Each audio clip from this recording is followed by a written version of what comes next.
Tungod sa akong pagkahangol sa unod sa usa ka babay, nakatira pa kog dili mao.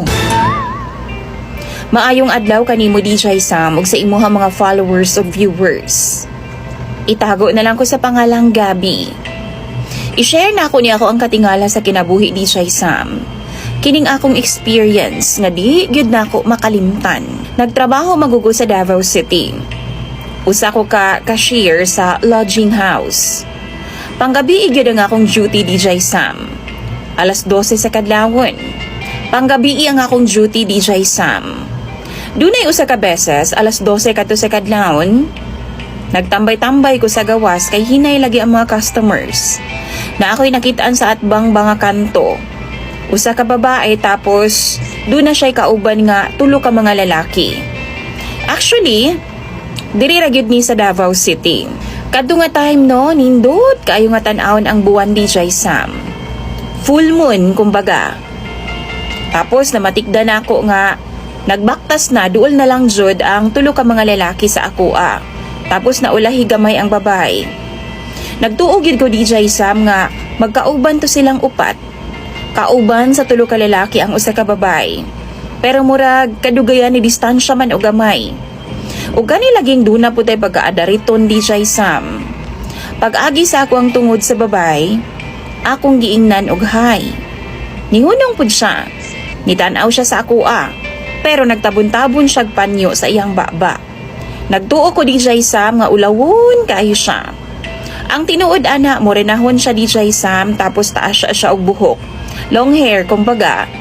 Tapos shiny pagyud kaayo ang iyang buhok DJ Sam. Nihunong siya sa akong atubangan pero ang tulo ka mga lalaki ni diretso ra. Dito na ako nakumpirma nga di giday sila magkauban. Akong giingnan nga, "Miss, basin ganahan ka mo hapit sa diri." Magstorya-storya sa takadali kay ako pud wa ko'y kaistorya. Medyo bored ko karon. Wa pay customer DJ Sam. Wa pud siya nitingog. Pero nitando pud siya. Mao to giingnan pud nako siya DJ Sam kay daghan maglamok sa gawas, dali sulod ta diri. Dito nako siya gida sa may lobby sa mong lodging house. Gipalingkod nako siya tapos giatagan nako siya og soft drinks. Tapos ako siyang gipangutana kung unsa iyang pangalan. Tapos nganong di gyud niya tanggalon ang iyahang gisapo nga panyo. Ingon pa siya mauwaw daw siya ug Cindy daw ang iyang pangalan. Ako siyang gijamming og taman gyud DJ Sam. Ako siyang giingnan. Aron di ka mauwaw, dito tas kwarto ta. Ako ray bahala. Basin pud ba nga katulugon na ka? Nitando ra pud siya DJ Sam. Wa gyud siya pagkabalibad. Mao to nagdali-dali pud intawon kog prepare og kwarto DJ Sam. Kay lain nagkaayo nga akong hunahuna. Ako nang yunahuna impas gid kang bayhana karon. Mao to ako dayon siyang gihatod sa kwarto. Tapos giingnan nako siya nga diya sa kakadali ha kay magkuha sa ko og pahumot sa kwarto. Giingnan dayon nako ang akong kauban DJ Sam nga siya say bahala sa counter. Bantayan sa niya kadali kay naa pa ko'y bigyan. Ako po siyang gisaaran nga pag humana ako dito, ikaw na pod. Mo to, tando dayon siya pinaabtik DJ sa mga akong kauban. Giingnan pagani ko niya nga, pagdali ha, kay ako na po'y sunod. Ibalik dayon ko sa kwarto DJ Sam. Naa dito sa kilid si Cindy, gaduko-duko. Tapos gatabon-tabon gyapon siya panyo sa iyang baba. Ako siyang giduol DJ Sam o gitaparan. Tapos, giingnan ako siya nga, tanggal ragod na imong panyo. Di man ko hinawayon. Sabay agbay sa iya DJ Sam. Hapuhap, himasimas og taman. Wa pud siya mikalampag. Niingon ra pud siya DJ Sam nga, maulaw ko. Mao to ako siyang giingnan. Aron di ka mauwaw? Ako na lang palungon ang suga.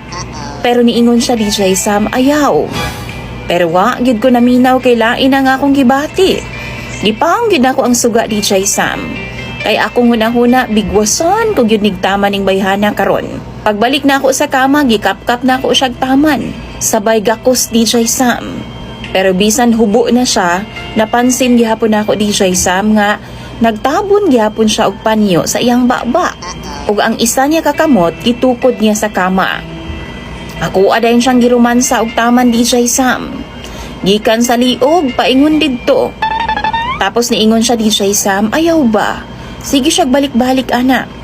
Pero wa gyud ko naminaw. Giromansa gyapon ako siya taman. Ingon pa gani siya, ayaw lagi. Pero di man pugon niya itulak. Maong padayon gyapon ko sa akong gibuhat. Hangtod na humanagid na ako nga orasyon na sa iyaha DJ Sam. Nitindog dayon ko, nigawas sa kwarto, tapos gingnan ako siya nga balikon rataka. Niadto dayon ko sa counter DJ Sam, o gingnan ako nga akong kauban nga, bay, ikaw na pod. Mao to nagdali-dali po din taon ang kagwang. Niadto dayon niya sa kwarto, ang gibirahan nako nga babay. Pero taod-taod DJ Sam, nibalik siya dayon. Ingon siya nako, wa man lagi dito ang babay, bay. Mao to, niingon ko, asa naman di ay? Wa man niagi sa atubangan namo DJ Sam. Wa pod niagi sa lobby, wa pod sa counter. Kani di ay among gitrabahoan DJ Sam nga lodge. Nakalock ang likod ani DJ Sam. Kung musulod ka sa entrance, wa gid kay laing agianan pagawas. Kundi balik gid ka sa agi. Wa gid ko kakita giagi in town sa kong atubangan. Wa man pod mauso ang CCTV diri sa amua. Mao to gipangita namo sa matag kwarto nga abli DJ Sam. Pero wa man gid siya. Didto na nanimbaw ang akong balahibo DJ Sam ug ang ako ang tangkugo. Mura nagiinat tungod sa panghitabo. Gisultian ako tanan-tanan ang akong kauban. Kung unsa gyud ang nahitabo, perte niyang hadluka DJ Sam. Giingnan pagay ko niya halaka. Balikan jud ka ato. Mao to DJ Sam, ako pod perti pod akong hadluka. Inig-duty gud nako magabi no, di na ko mugawas sa DJ Sam. Sa counter na lang gyud ko perminte. Pero wa naman pod noon siya ni bali kaluoy sa Ginoo hangtod karon. Pero ginaduaw gihapon ko DJ Sam sa kung hunahuna. Kinsa ka to siya no? Unsa ka to? Ug ngano kahang nawa siya og kalit? Kamu daw na amoy idea? Ingna daw ko sa comment section. Kung naaba pod mo'y kasinatian nga ingon ani. Pananaw ninyo, paminaw ninyo. Unsa ka to siya? Basahon ko na tanan sa comment section. Imong sender DJ Sam og follower, Gabi.